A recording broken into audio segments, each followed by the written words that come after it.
Welcome to your 20-minute podcast with David Brower, where we do our best to give you useful information in 20 minutes or less. We are thrilled to announce that the Society of Voice Arts and Sciences has selected your 20-minute podcast with David Brower as a Voice Art Awards nominee in the Outstanding Podcast category. Now, here's your host, 5-time Voice Arts Awards nominee, David Brower. Thanks, Allan. This is David Brower with your 20-minute podcast. Our special guest today is author Conny Jude, her formal name Cornelia Jude, from Williamsburg, Virginia. Hey, Connie, how are you today? Good to have you here. Hi, thank you so much for having me. I'm wonderful. So Connie is an entrepreneur, wife, mother of 6, born and raised in Germany. She moved to the States in 1997, became a citizen in 2010. Congratulations on that. Thank you. And your book, Mended Faith, it's a life of abuse, pain, and redemption. You had some serious things going on in your younger life, didn't you? Yes, sir. From sexual, physical, and mental abuse, which led to a PTSD diagnosis in 1999. And God bless you for fighting every day your life as a survivor and not a victim. That's got to be an incredible role model for a lot of people who have gone through even small bits of what you've been through. Yeah, well, I try, because God just has a plan, and this is His plan for me, that I'm, able to help other people that have been through what I have been through, So feel free to go through your experience as little or as much as you want, but can you share some pieces of that experience that led you to having God get you through that, help you get you through that, and then how you ended up writing the book? Yes, I can. And so my story basically starts when I was 4. I was sexually abused the first time. And then from the time I was 12 until I was 22, I always turned to drugs, alcohol. Self-harm was a big role in my life. And when you're that damaged, of course, you get caught up with bad relationships. Sure. Because you don't have any self-respect.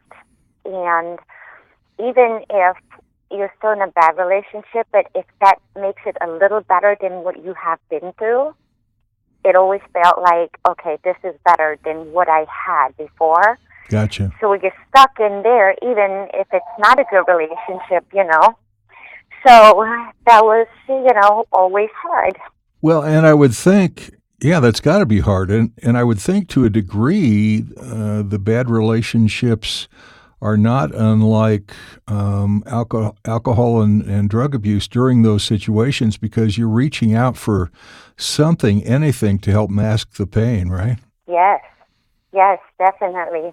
But the thing was that, you try to find those things to help you through the pain. Mm-hmm. But what you're doing is you're just really making it worse. Yeah. Because you're now more lost, because you know that this is wrong and you know that you're doing damage. But after all the abuse, it's something you're so used to that in the end of the day, you are, starting to abuse yourself.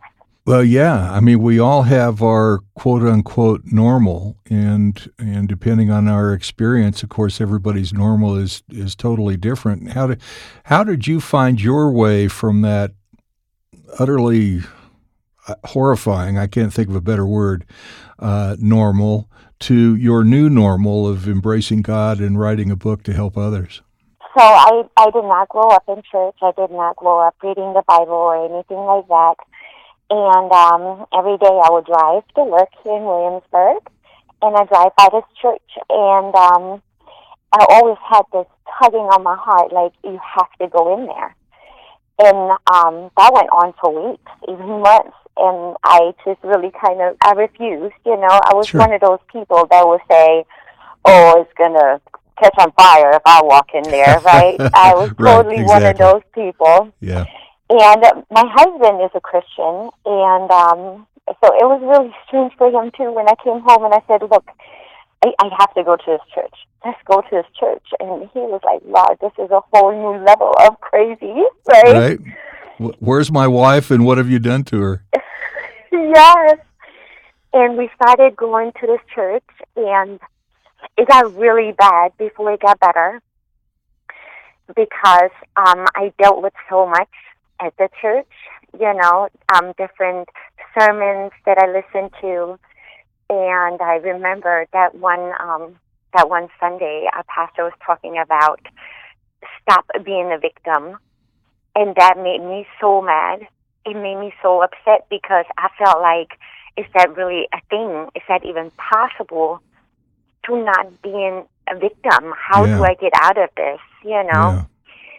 So instead of me turning back to crazy stuff, I said, okay, I want to talk to the pastor. I mean, you have to understand, I've been in therapy for most of my adult life. Sure. Inpatient, outpatient, volume, the whole pack, and nothing helped. It will help for a little while, but then I crash again. Right. And so I was like, okay, so maybe if I speak to the pastor. So we set up an appointment, and I went and talked to him, and it was very, very hard for me because I just kind of exploded in that office because I just, my understanding was like, if I don't find forgiveness, I am going to hell. Right. And to me, it was like, so I've been in hell basically all this time. I did not ask for this, and how am I going to find forgiveness? So he told me I need to be living in Ephesians. That's what I did. Mm-hmm. And I said to myself all day, every day, I choose to forgive. And I was in my Bible and talked to pastors and lots of prayer. Instead of drinking, I started listening to a lot of worship music, and I just pray. The second I feel like I need to do something, I cut myself or take hour-long showers, I will turn to God, and I would just keep doing that. Wow. And there was a crazy shift in my life, and I felt that was on Wednesdays. We have service on Wednesdays, and it's called Refuel. Mm-hmm. And I went to that service, and for the first time ever, I felt like this touch to my heart that I've never felt in my life before. Oh my gosh. And that moment, I felt like I'm going to be okay. I will be okay. It's all going to be okay. So I haven't had a drink in 2 years now. In March, it was 2 years. Congratulations. And thank you. And I talked to my pastor again, and he said, Connie, it's amazing how God works in you. And he said, I think you should share your story. And he did not say go write a book. That was not the case, but he was thinking about you standing in front of the sanctuary and sharing your story, right? Yes, I think so. And I came home, and I was like, I just wanted everybody that's going through any kind of pain to know that this is so possible, that we can overcome with the help of Jesus. And I was like, okay, how am I going to do this? And so I said to my family, how about I write a book? I asked them for permission. I mean, it's a pretty deep book, and it's very hard for a lot of people to read the book. Yeah. People that are emotionally attached to me, because nobody knew details of my life. Right. Until this book came out. Well, you weren't in a place to share it. I'm sorry? You weren't in a place to share it back then. It wouldn't have been beneficial. It would have been hurtful to those that you care about. So, you wouldn't want to do that, right? Yes. So now I'm on this mission every day, all day, to tell everybody how good God is and how we can overcome this. It's so possible. Wow. I got goosebumps first and foremost, and then I found myself speechless, which never happens. So, wow, what an amazing, amazing story. So we all talk about from time to time forgiveness in different ways. I can't forgive that. I can't forgive that person. I can't forgive that person. And if I understand it right, and you're going to be able to help me understand this better, you don't have to forgive the person. You need to forgive what they did. Is that fair? Yes, that is very fair.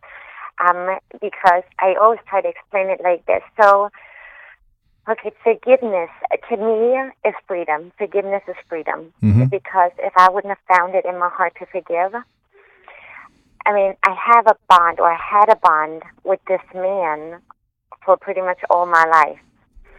And he was in my dreams. He lives in Germany. I live in the U.S. Yeah. And still, he was in my dreams. Certain ways the wind is going, somebody else's teeth, whatever, will bring me back every day. And it was, to me, hating him so much. I have no effect on him. He has all kinds of effects on me. Exactly. And it seemed like that I was setting myself on fire in the hopes that he will miraculously die of a smoke inhalation. Right, if that makes sense to you. Totally. Makes total sense, yeah. And then I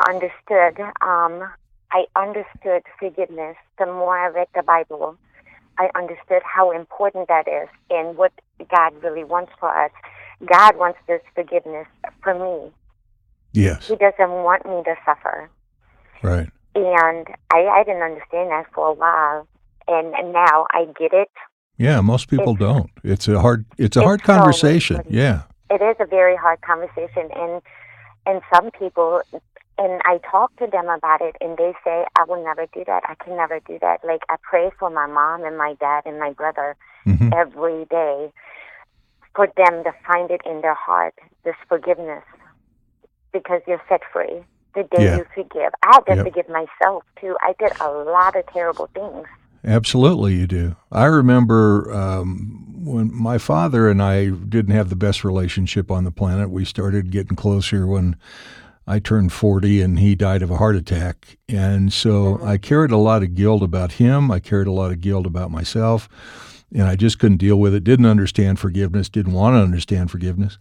And so 10 years later, on the anniversary of his death, I decided to drive from Northern California to Idaho, where he's buried. And I just stood there in the snow and the sunshine all day long and talked out loud to God and forgave my dad and forgave myself. And it was the most freeing experience I've ever had in my life. And like you were saying, I had no clue what forgiveness was, but I knew I had to do something because, he'd be gone for 10 years and it was still eating me up, Today's podcast has been sponsored by DavidBrowerVO.com. Over 500 clients in 85 countries trust us with their brand, and you should too. Listen to your 20-minute podcast with David Brower on the go. Downloads are available on YouTube, Twitter, Facebook, iTunes, iHeartRadio, Spotify, any podcast app, and on our website at DavidBrowerVO.com/your20-minute podcast. Until next time, thank you for listening.